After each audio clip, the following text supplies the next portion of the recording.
So how does the president actually get elected? Through a very weird and very old system called the Electoral College. With the exception of Maine and Nebraska, each state has a winner-takes-all statewide election to determine which candidate gets that state's votes. California is the biggest state and has 55 electoral votes. California will almost certainly vote to re-elect President Obama, so all of California's 55 votes will go to the president. To be elected president, a candidate must earn at least 270 votes. Many of the states in this year's election are voting pretty solidly for one candidate or the other. Based on CNN's latest electoral predictions from last night, President Obama is leading Republican Mitt Romney by 237 to 206 votes. But there are approximately 95 votes still up for grabs in toss-up or swing states, where the election is really close. On this map, blue states are safe Obama states, red states are safe Romney states, and the yellow states represent the toss-up states. This year's election will likely be very close. So, as crazy as it sounds, the entire presidential election this year will be decided by the states of Florida, Ohio, Iowa, Nevada, Colorado, Virginia, Wisconsin, and New Hampshire. You will need to keep your eye on the news to see which candidate comes out with the win. Happy Election Day, El Dorado. Today is November 6, 2012. I'm Faith Fuller. And I'm Andrew Ruiz. Every 4 years, those over the age of 18 have the chance to let their voices be heard and vote on propositions, laws, and most importantly, our new president. Let's first take a look at the Republican nominee for president, Mitt Romney, the former governor of Massachusetts. Hawk Talk reporters Julianne Kelly and Kristen Linder went to go find out what Mitt Romney hopes to do as president. The Republican Party stands for small government. Small government means doing more with less. Republicans' plan for building jobs is to encourage small business because that's where jobs come from. Well, where did big businesses start? They started as small business. But if you discourage small business, you're going to be discouraging the tax base, you're going to be discouraging jobs, and everything's going to remain the way it is. The education plan that the Republicans have is very clear.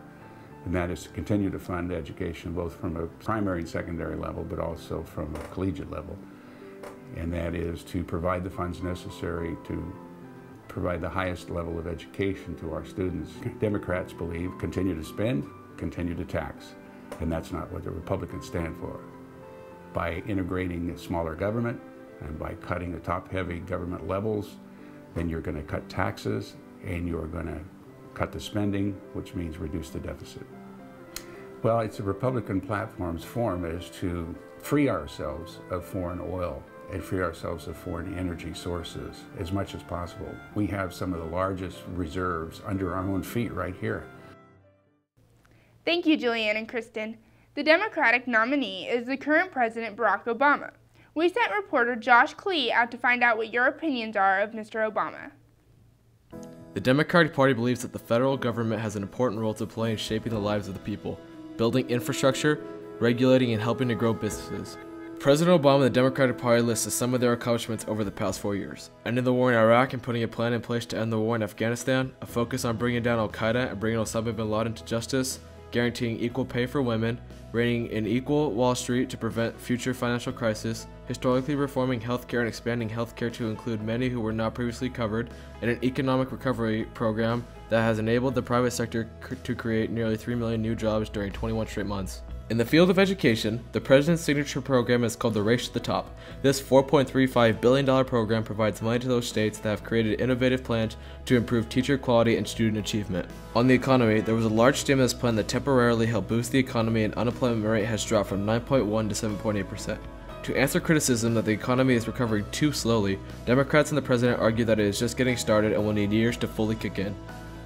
With regard to oil and dependence on foreign oil, the President has to contend with rising energy costs and supports more than just a fossil fuel-based approach. President Obama touts that as many as 3.1 million green jobs are out there and that America needs to look beyond just the oil for future. The President has supported safe drilling and offshore. Thanks, Josh. California is most likely going to vote in favor of President Obama by a wide margin. For California voters, several of today's ballot propositions may turn out to be even more important than who they vote for president. Everything from taxes, our schools, and the death penalty are on today's ballots. Let's find out more on these important issues.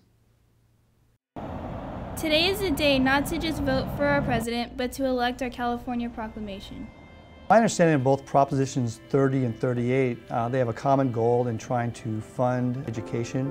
Proposition 30 is calling for a tax increase for the wealthier citizens of the state of California. Proposition 32 is basically a proposition that's trying to address lobbying and what people consider to be buying votes in Sacramento. 38 is going about it a little bit differently. It's a little broader sense of how people are being taxed.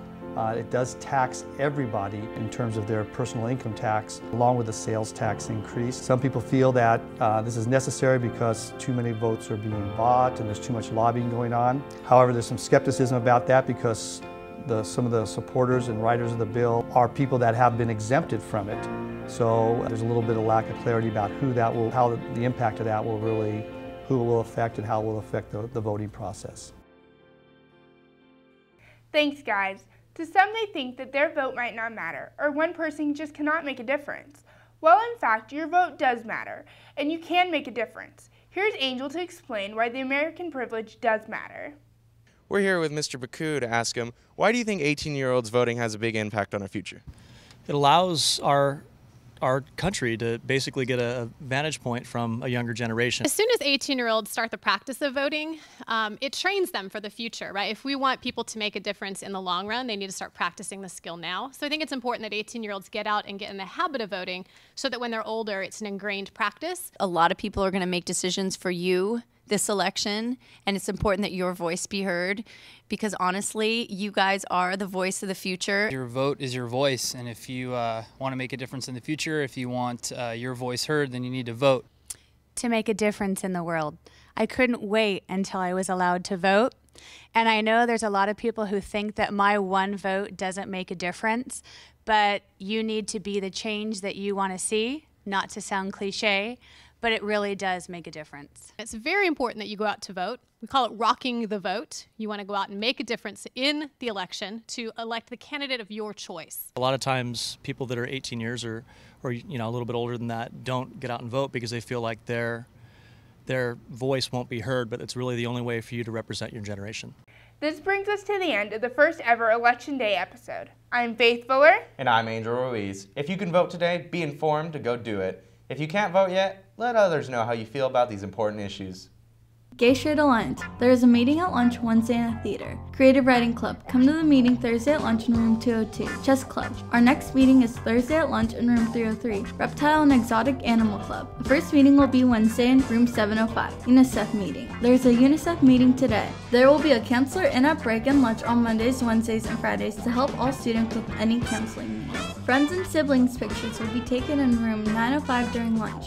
We will take the pictures today, Wednesday, and Thursday. Fiesta Days is back and will be held on November 10th at Main Street in Yorba Linda. There are many opportunities to get involved, so see the bulletin for details. Asian Pacific Youth Leadership Project is sponsoring a high school conference in Sacramento. Applications are now being accepted online and are due by November 19th. Santiago Canyon College. If you're a senior planning to attend Santiago Canyon College, then you won't want to miss out on their upcoming family night at SCC on November 14th from 6 to 8. You must RSVP by November 7th.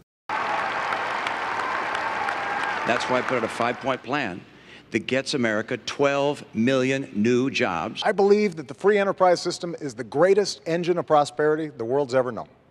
How about $4 trillion of deficits? When he said behind closed doors that 47% of the country considered themselves victims, think about who he was talking about. I care about 100% of the American people. I want 100% of the American people to have a bright and prosperous future. And I want to fight for them. That's what I've been doing for the last 4 years, because if they succeed, I believe the country succeeds.